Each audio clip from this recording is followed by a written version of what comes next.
if you're constantly like self-sabotaging, I want you to think about it this way, right? It's kind of like I have this black bag here, right? I have this black bag, and it's kind of like if I put this black bag over my head, so I put my head in here, and I'm walking through life like this, right? I'm gonna be bumping into some things, and it's gonna hurt, right? So that emotional baggage is like having this black bag over your head and going through life. You can't see clearly. You can't see clearly. And so that's what emotional baggage does to you. It filters the way you see the world.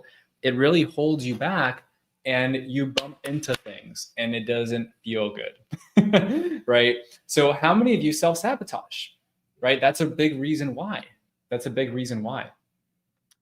So Yeah. the interesting part of all of this is that a lot of what's out there, a lot of the like the self-help mindset stuff, I don't even like to call this mindset stuff, because Hmm. a lot of the stuff that's out there is very superficial. It's like, I'm not a gardener. Does anyone here garden?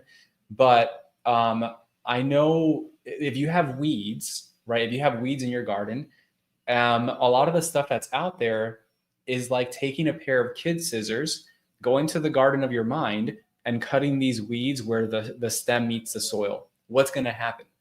The weeds are going to come back, right? And so a lot of that is because we're so focused on the conscious mind. The conscious mind is only 5%, right? These are the presenting problems. The unconscious mind is 95% of what runs your life.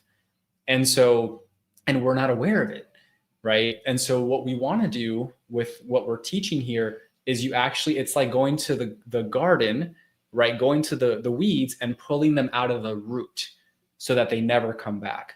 And when you work with the unconscious mind, that's where you really go beneath the surface, underneath the iceberg, and actually work on the stuff that is holding you back, right? So that's the part of the mind that has the most control. So how does one get that weed out of my brain or my mind, man? I mean, That's a the good great, weed. that's the good, that's a great question, right?